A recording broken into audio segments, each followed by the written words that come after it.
ऐसे संकट से कभी गुजरा नहीं होगा। नेता तो हमेशा संकट की बात करेंगे, उत्साह भरने की बात करेंगे, लेकिन ऐसा नहीं। जिस तरह से जुल्म की बात मैंने सुना, दुष्कर्म करने के बाद रिपोर्ट नहीं लिखी जाती है, और एक नहीं तमाम ऐसी घटनाएं आगे आने वाले दिनों में इससे बहुत ज्यादा बड़ा खतरा है। अगर अगला चुनाव ये जीत गए तो एक एक को मैं बता देना चाहूंगा, आपकी बोलने की आजादी छिन जाएगी। आप इस तरह से मंच पर यहां पर सभा भी नहीं कर पाएंगे।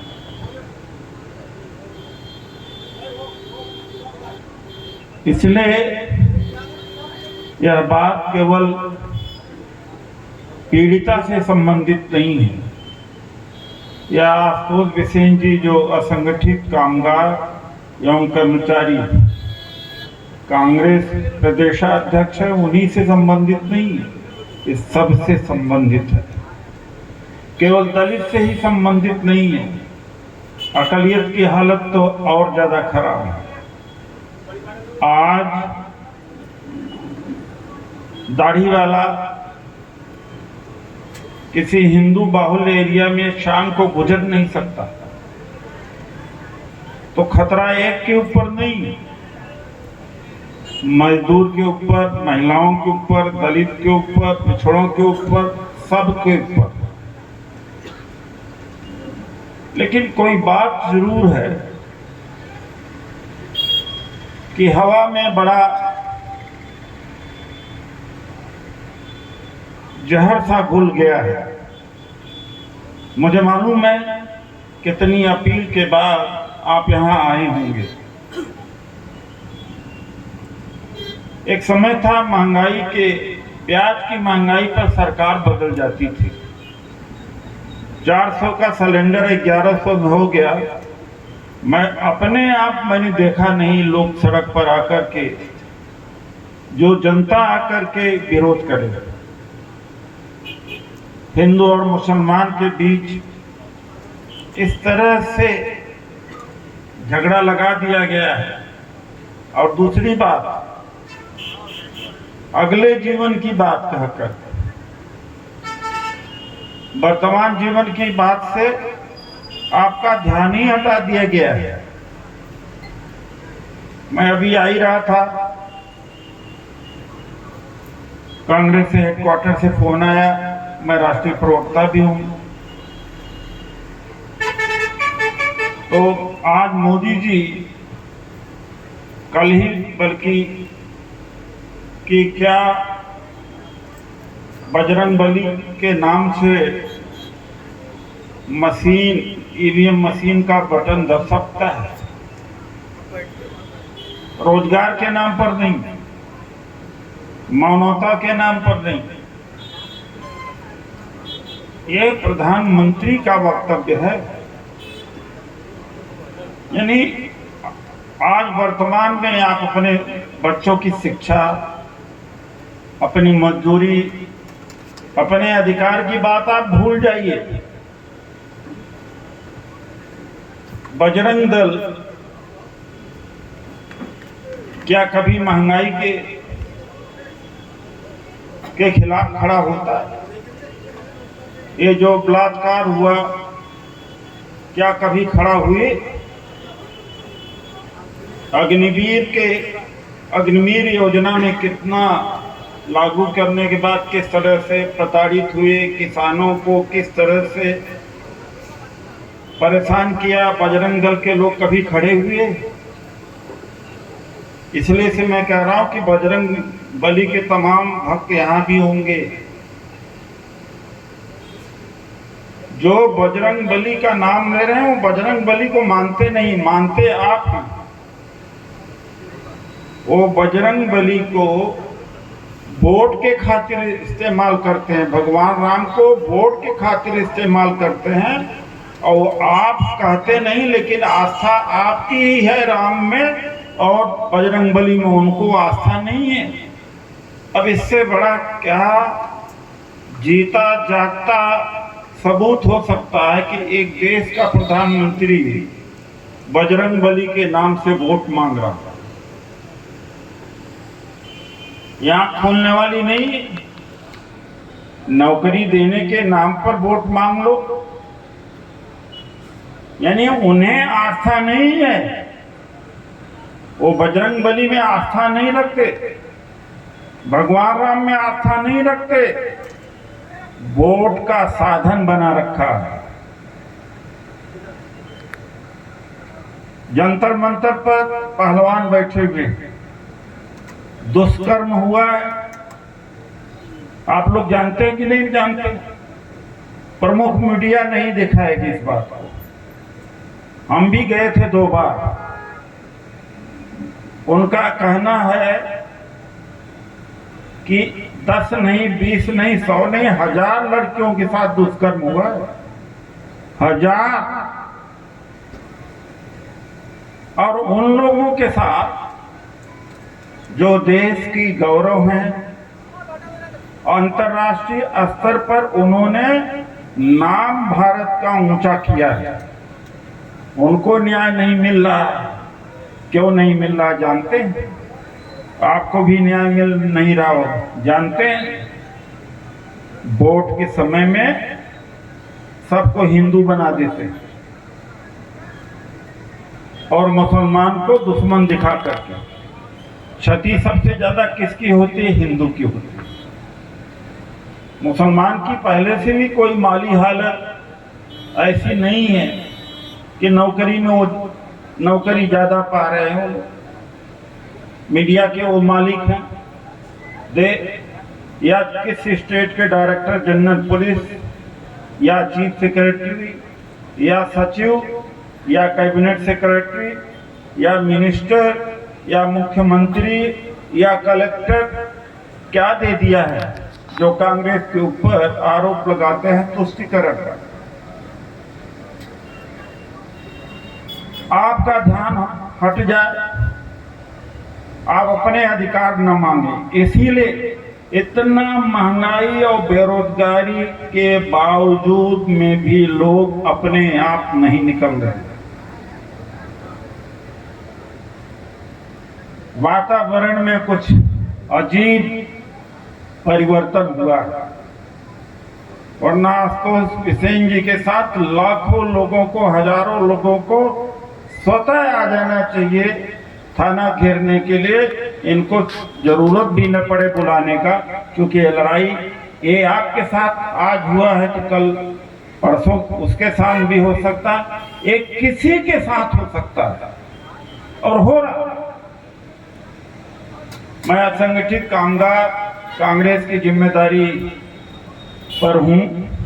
इस देश में 45 करोड़ मजदूर हैं जो असंगठित क्षेत्र में हैं, जिनका कोई नियमित वेतन नहीं है, हेल्थ नहीं है, शिक्षा की व्यवस्था नहीं है, और जितने भी कानून बने इनकी रक्षा के लिए, इनकी रोजी रोटी के लिए, सब कांग्रेस ने बनाया। अगर एक भी कानून इनका बीजेपी ने बनाया हो, मैं राजनीति छोड़ने के लिए तैयार हूं। 1996 में building and construction welfare board बनाया। कोई भी जो निर्माण क्षेत्र में मजदूर है, अगर काम पे नहीं है उसको भत्ता मिलेगा, और 59 साल के बाद 3000 की पेंशन मिलेगी। वो अलग बात है कि हम जागरूक नहीं है और लाभ नहीं ले पाते। राइट टू फूड, ये भी असंगठित कामगार के लिए। वेंडर राइट्स, ये भी असंगठित कामगार के लिए है। सोशल सिक्योरिटी एक्ट, ये भी असंगठित कामगार के लिए। कितने लोग ऐसे हैं जिन्होंने श्रमिक कार्ड बना रखा है? हाथ उठा करके बता सकते हैं जिनका श्रमिक कार्ड बना हुआ है? एक कांग्रेस की देन है। कितने लोग ऐसे हैं जिनका लेबर कार्ड बना हुआ है? उसका उतना यहाँ पर प्रचार प्रसार नहीं हुआ। सब के सब एक कांग्रेस की देन है। एक भी अधिकार चाहे साझे की सरकारें आई हों या भाजपा की सरकार रही हो नहीं, क्योंकि उनको बिना कुछ किए वोट मिलना। हिंदू मुस्लिम करा दो वोट मिल जाएगा। क्या जरूरत है स्कूल बनाने की? क्या जरूरत है नौकरी देने की? क्या जरूरत है किसानों की समस्याओं को सुनने का? जरूरत ही क्या? जब वोट फ्री में मिल जा रहा है तो क्या जरूरत है? टेलीविजन तो है ही है, और जो भी टेलीविजन पर समाचार सुनता है, देखिए टेलीविजन नहीं आया यहाँ, ये समझ लीजिए समाचार, मनोरंजन की बात मैं नहीं कह रहा हूं। वो अपने घर में एक बीजेपी का कार्यकर्ता पैदा कर रखा कि नहीं रखा, दिन भर वो जहर उगलते रहते हैं। टेलीविजन पर एक कार्यक्रम अभी तक नहीं देखा पहलवानों के ऊपर क्या हुआ। एक कार्यक्रम मुझे नहीं देखने को मिलता है कि कितने बेरोजगार हो गए हैं, किसानों की तबाही। अरे भारी बारिश हुआ, ओला पड़ा हुआ है, उसके ऊपर कोई चर्चा नहीं होती है।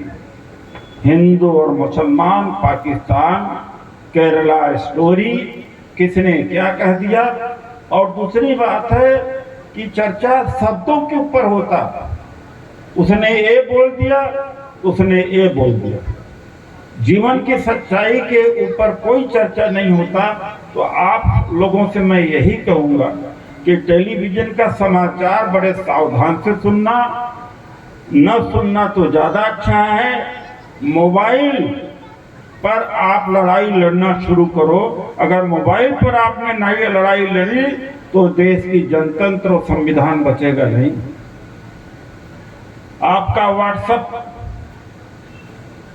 पर लड़ाई होनी है, ट्विटर के ऊपर, फेसबुक के ऊपर वीडियो डाल करके, यूट्यूब के माध्यम से, यही सोशल मीडिया के ही माध्यम से आप लड़ाई लड़ पाओगे।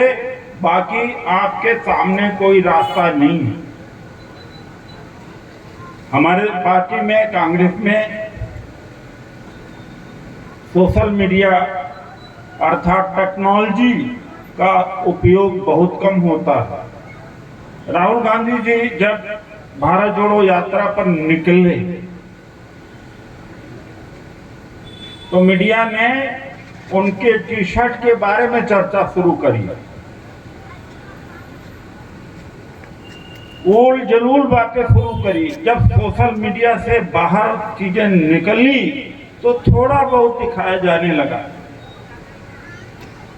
तो आपका जो आज का हथियार है, मैं कमलनाथ जी से भी कहूंगा, दिग्विजय जी तो खैर सोशल मीडिया में बहुत प्रयोग करते हैं, और दिग्विजय जी ही उस कमेटी के चेयरमैन थे जब भारत जोड़ो यात्रा के ऊपर हम लोग चर्चा करते थे। हम लोग कई बार बैठे उस कमेटी में, मैं भी रहा, और तब हमारे समझ में नहीं आ रहा था कि जब राहुल जी भारत जोड़ो यात्रा पर चलेंगे कितने लोग निकलेंगे उनके साथ। तो मिनिमम हम लोगों ने तय किया था कि 300 यात्री तो चलेंगे, लेकिन लाखों लोग चले। कुछ ही महीने रह गए चुनाव के। राहुल गांधी जी एक हमारे लिए उदाहरण है, जो 4000 किलोमीटर चल सकते हैं। तो 4-6 महीने रह गए हैं, आपको भी सक्रिय हो जाना चाहिए। 40 किलोमीटर ही सही, 2 किलोमीटर ही सही, दूसरे गांव में भी चले जाइए, कार्यकर्ता को जोड़ लीजिए, डिजिटल मेंबरशिप कर लीजिए। ट्विटर पर आप अगर नहीं है तो ट्विटर अकाउंट जरूर खोल लें आप। फेसबुक पर जरूर आप कभी कभी लाइक करें। आखिर में जो घटनाएं हो रही हैं, जिसको प्रमुख मीडिया और प्रमुख अखबार नहीं उठाते, लेकिन अंत में कई बार मजबूर होना पड़ता, वो सोशल मीडिया के माध्यम से ही होता। अगर सोशल मीडिया तेज होती, जो यहाँ पर दुष्कर्म लड़की के साथ में हुआ वो पूरे दिल्ली को हिट करता। इसलिए मैं यही कहना चाहूंगा और मैं हमेशा एम्फसाइज करता हूं प्रदीप जी, जो केकेसी जिस संगठन का मैं राष्ट्रीय चेयरमैन हूं, इसका नाम कामगार कर्मचारी कांग्रेस है। मुझे जब ये संगठन मिला, वास्तव में विशेष जी हमारे पुराने साथी हैं, कुछ नंबर ही मिले हैं, संगठन का कोई रूप नहीं मिला। लेकिन आज मैं ये कह सकता हूं कि जब भारत जोड़ो यात्रा की शुरुआत तमिलनाडु से हुई तो 4-5 डिपार्टमेंट, 7 डिपार्टमेंट के लोग मिलकर के जितना नहीं इकट्ठा हुए, उतना ये डिपार्टमेंट के लोग इकट्ठा हुए। और भारत जोड़ो यात्रा में सभी जानते हैं कि कोई ऐसा जगह नहीं था जहां कार्यकर्ता नहीं रहे। इसलिए लड़ाई का तरीका आप बदलो, टेक्नोलॉजी का इस्तेमाल आपको करना ही पड़ेगा। मोदी ने 2011-12 में लैपटॉप का, टेक्नोलॉजी का, फेसबुक का इस्तेमाल किया और इंटरनेट का इस्तेमाल करके जो भी गुजरात में हुआ, हजारों पत्रकारों को मेल से पूरे देश में भेजा गया और मोदी हर जगह छपने लगे। अडवाणी जैसे नेता इसी में फेल हुए। अन्ना हजारे ने जब आंदोलन किया, उन्होंने मैसिव रूप से लाखों ईमेल भेजा देश विदेश में कांग्रेस सरकार को बदनाम करने का। हम पुराने तरीके से ही लड़ाई लड़ते रहे और हमें उसका खामियाजा भुगतना पड़ा।